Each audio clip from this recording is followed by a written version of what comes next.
Okay, I can understand Mokuba knowing who Yugi is as a result of defeating Seto Kaiba in the first episode, followed by meeting his friends later on in the tournament. But how does he know who Bakura is? Last I checked, Mokuba spends all his time at Kaiba Corp and never once met Bakura prior to this moment. Does everyone just know everyone in this series with no explanation? So, I can excuse the whole ordeal of Shadi probing Yugi's mind as the Millennium Key calls in real time to stop. But even before all that happened, Yugi still had a short conversation with Shadi after the probing, and his friends showed no signs of stopping or waiting for him in the previous episode. And yet Yugi was just a hop and skip behind them when they arrived here. gotta find Mokuba. But first I gotta figure out how the hell I'm supposed to get out of this jail cell since Pegasus's guards confiscated everything I had on me when my soul was snatched, including whatever I had to pick Mokuba's lock before. Yugi has already received his agreed-upon award of 3 freed souls. And I received my prize of finally being free from all physical abuse inflicted by Pegasus that caused my voice to sound like this.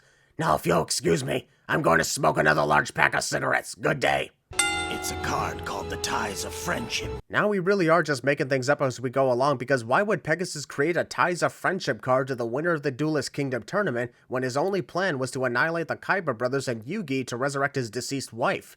And what does that card even do? Hand-painted by Pegasus himself. Didn't Pegasus hand-paint literally every Duel Monster card image in existence? We've even seen footage of him doing that. So why is it a big deal that this specific card that does nothing was hand-painted by him? It's all yours, Joey. You're the best. Croquet hears Yugi offer the prize money to Joey and hands over the check to him. One problem though, doesn't the check contain Yugi's name on it as a result of him being the winner?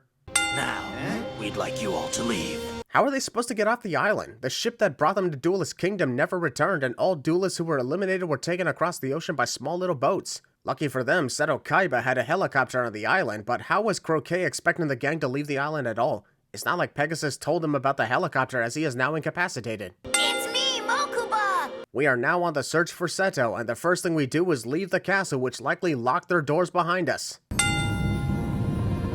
I guess how Seto got out of that jail cell doesn't matter, but in order for this shot to work, Seto would have had to escape the cell, return to the castle, leave the castle, cross the courtyard, exit those giant doors, close them behind him, and then wait for Mokuba to conveniently call for him so he can make this dramatic reveal. See how I'm not buying this?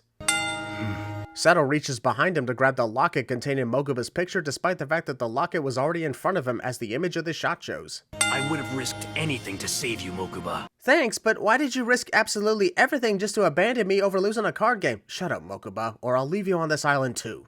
One day we will meet in the arena again. But after all the character development I got throughout this season, I'm going to destroy all of it by turning heel out of hatred. Suck on that character development. I'm Seto Kaiba. I am my own development. My copter's waiting. Assuming it hasn't been confiscated or destroyed by any of the security throughout the island after my soul was taken away. I've been called many things through the ages. Pharaoh, Yu-Gi-Oh! I get that we're doing a roll credits moment here by saying the title of the series, but when the hell has the Pharaoh ever been known as Yu-Gi-Oh at all, even for a nickname? Also, you're telling me that the Pharaoh has no idea who he is or what his real name is, but knows about weird nicknames he was given throughout the centuries? Has he communicated with other people throughout the last 5,000 years before Yugi solved the Millennium Puzzle somehow? I've been known as Yami. So has Bakura, and so will our next villain. And that's why I have not, nor will I ever refer to the Pharaoh as Yami throughout this series. At least with Bakura and Maracle, it makes sense because that represented their dark side, but this Pharaoh is not the dark side of Yugi, so it doesn't make sense to call him Yami, as that word means dark in Japanese. In fact, he's the opposite of darkness. All the boats have left, so how are we supposed to get off this island? Let's make sure to file a lawsuit against the Duelist Kingdom when we get back instead of instantly forgiving them for all the shit we've been put through. Also, hold on a second. Kaiba parked his helicopter on the other side of the damn island and walked for literally 12 hours just to reach the castle, never once returning to park it somewhere else upon entering. Yet somehow the helicopter is just outside the main entrance to the castle. Also, you can't tell me that Kaiba woke up, freed himself from the jail cell with nothing, walked through the dungeon maze, exited the castle, traveled the long way to the edge of the island where the helicopter was, started up, fly back to the castle, land it, and then wait for his dramatic reveal when Mokuba called for him, because everything I just said. Yugi has the championship. Joey has the money. And now I'm about to be left behind on this island since Seto's helicopter is about to take off and the crew is running to them. But I hold the real prize, the Millennium Eye. And that would have been the perfect way to end the season. Everyone leaves the island, the souls are free, and the last shot is the Thief King with that evil smile as he holds the Millennium Eye, getting the viewers hyped up for what's to come next. But no, we still got 8 more episodes to go for some reason. You're not surprised to see me up and about? Actually, I'm more surprised that the gang didn't immediately go to the hospital to visit Solomon upon returning to Domino City. Instead, they went back to school given their outfits.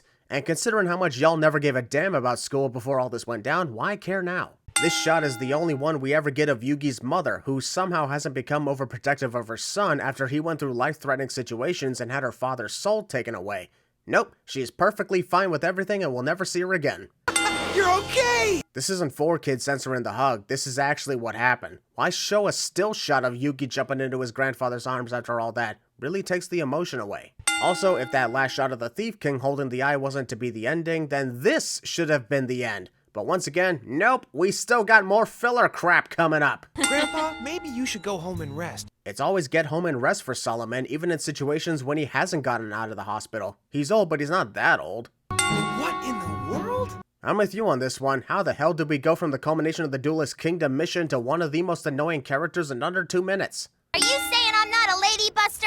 Well, there's a lot of things we could call you, but considering you're 8 years old and in a kid's show, I'll just say annoying. What's a little squirt like you doing traveling all by yourself anyway? That's dangerous. Says the guy who got on a bus with his sister to go to the beach when you guys were around the same age as Rebecca is right now. There's a slight problem.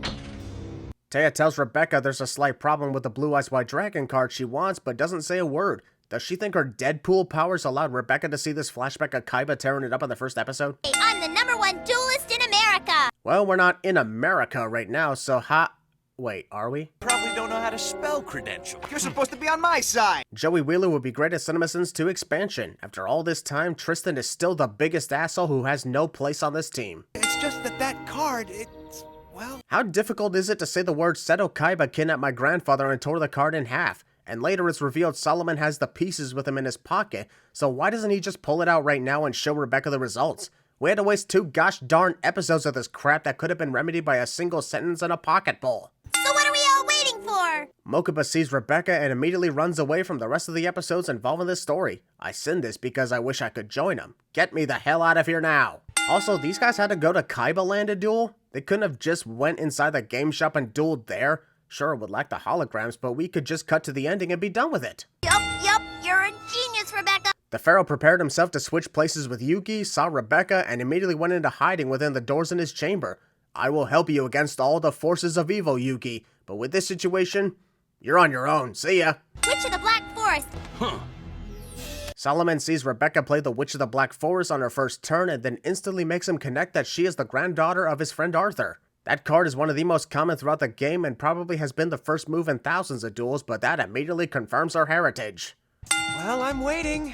Are you gonna play or what? For someone who is the king of games now, Yugi has no patience or understanding of strategy, and considering Rebecca's annoyance, you should be grateful it's quiet for now. You're so mean. Give me a break. I'm with you. I will add up the sin count by the same number of life points Rebecca just lost, so that means 400 additional sins. Nasty old Yugi is yelling at me. Well, considering how far away we are from each other, yelling is literally the only way you'd be able to hear me at all. Sandin goes to the graveyard? I can pull a new monster? Yes, and you also should have played it in defense mode so that you wouldn't lose life points, but what do I know, I'm just a fucking teddy bear. Have to break through that shield somehow in order to win. Try believing in the heart of the cards or something. That usually causes you to instantly draw the right card you need to win the duel. Even the heart of the cards saw Rebecca and said, fuck this. They're broadcasting this duel. What, does Kaiba want everyone to leave Kaiba Land out of annoyance? There's a story that you need to hear, Rebecca. No! We're on the second episode of this crap and I want it to be over. The pain of cringe is too much. The ancient Egyptians' writing kept turning up one... Hate to interrupt the storytelling, but this duel is being broadcast to the entirety of Kaiba Land and possibly the world. Viewers are watching for dueling action, and if they're not walking away out of annoyance of Rebecca, they absolutely are walking away out of boredom with no action. In time, he discovered a link between the game and the Millennium items. You mean the thing we discovered in the prior sequence when Shadi told Yugi about the ancient times? Or when Pegasus himself mentioned it in the second episode? That discovery? What would you say to a duel? Sorry, Arthur, but I left my deck at home because I knew all we were doing on this trip was working on this tomb with no prediction that the cave would collapse and trap us in for hours. Well, some of us would rather hear the rest of the story. No, let the duel continue. Because we're almost 10 minutes into this episode and there has been no duel action whatsoever. I combine it with my brain control. Oh no, oh no, oh no! think I might have a concussion. Bravo, Rebecca! What's so funny? Nothing is funny about Rebecca, but I am actually surprised that your hair is starting to lose its blonde color in the shot, Joey. You sacrificed 11 monsters to the graveyard? It's at this moment where Yugi criticizes Rebecca for sacrificing monsters to power up the stronger ones thanks to their effects, as if that's supposed to be some sign of disrespect. I'm not usually on Rebecca's side, but I'm with her for this one because that's bullshit, especially since Yugi sacrifices all the time, even left and right. Didn't you get the card you need? Did you get the card you need? I surrender. I surrender. I do believe in history repeating itself, but absolutely not word for word, or in this case, card for card. Letting Rebecca win by submission just like Solomon did with Arthur because of a soul release magic card is way too convenient. Also, at least Solomon surrendered to prevent Arthur from becoming dehydrated. In Rebecca's case, I'm shocked Yuki didn't instantly activate the card and obliterated her due to her annoyance. I know the Pharaoh definitely would have done a mind crush by now. Rebecca, behave yourself. So did Arthur know where they'd be this whole time? And if yes, why wasn't he present for the entire duel if he's looking after Rebecca? Took you long enough to show up. We had to endure 2 episodes of your granddaughter annoying us to the point where we wish Pegasus would use the Millennium Eye on her. I knew it. You weren't even watching the duel, and if you were, why did you just hang out at Kaiba Land instead of entered the arena to witness it yourself? Yugi wanted to show you that there's much more to dueling than just winning and losing. That's a cute lesson, but what would surrender improve in that scenario? Better option would be to learn the hard way. Sorry, this whole section has me so agitated. Here, take this card. Damn, when Pegasus regains consciousness, he's gonna be pissed off that Yugi wins a card he made specifically for the winner of the Duelist Kingdom tournament, and then Yugi instantly gives it away to the first person he interacts with. Say, Solomon, it's been ages since you and I have dueled. Arthur hints at something that sounds far more entertaining than what we are watching right now. But guess what we don't end up watching as a result? Fuck. The power of friendship can repair destroyed trading cards, apparently.